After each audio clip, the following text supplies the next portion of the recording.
पत्नी अपने पति से कहती है, पत्नी पता नहीं क्या हो गया है हमारी पायल को, कल रात को खाना भी नहीं खाया और रो भी रही थी, अभी सुबह जगाने गई तो फिर से रो रही थी। वजह पूछी तो बस इतना कही कि प्लीज़ माँ मुझे अकेला छोड़ दो, मुझे लगता है कि शायद उसे किसी के प्यार में धोखा दिया है, डर लगता है कहीं वह खुद को नुकसान न पहुंचाए। पति थोड़ी खामोशी के बाद कहता है, ठीक है मैं देखता हूँ। इतना कहकर वह अपनी बेटी के कमरे में जाता है।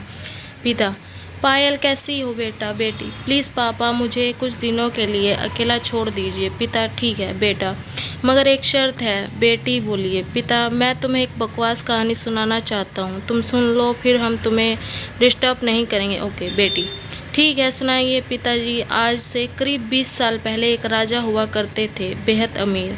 उनके 2 बेटे थे। बड़ा बेटा बेहद आज्ञाकारी और ईमानदार था। उस राजा को अपने बड़े बेटे पर नाज था। उसकी शादी एक खूबसूरत लड़की से कर दी गई। फिर वह खूबसूरत लड़की राजा की बड़ी बहू गर्भवती हुई। घर में खुशियाँ ही खुशियाँ छा गई, मगर राजा की जिद थी कि बेटा ही हो। फिर राजा ने अपनी बहू के गर्भ का चेकअप करवाया तो पता चला कि गर्भ में लड़की है। राजा ने बेटे को हुक्म दिया कि लड़की को गिरा दिया जाए। आखिर बड़ा बेटा आज्ञाकारी था, ना तो करेगा नहीं, मगर पता नहीं उसे पागल बेवकूफ़ को क्या सूझा। 2 दिन बाद अपना राजपाट, धन दौलत, शान और शौकत सब कुछ छोड़ के अपनी गर्भवती पत्नी को लेकर महल से गायब हो गया। सच कहूँ पागल था। लोग बेटियों को बोझ समझ में नष्ट कर देते हैं, और एक वह बेवकूफ़ पागल एक बेटे के लिए तमाम सुख सुविधा को ठोकर मार दिया।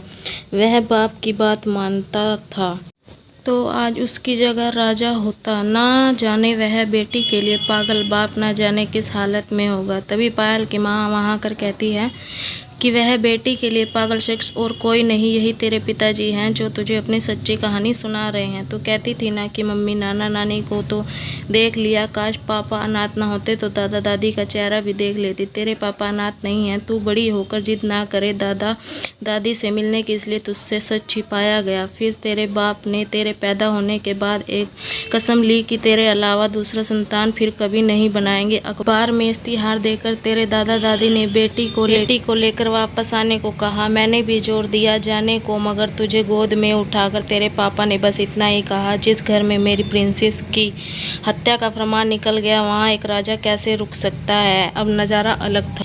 पायल की आंखों में पापा के लिए सम्मान, उनकी मोहब्बत के लिए ढेरों सारा प्यार और उनकी कुर्बानी के लिए इबादत करने जी कर रहा था। आंसू थमने का नाम नहीं ले रहे थे, मगर सब कुछ अब सिर्फ पापा के लिए था।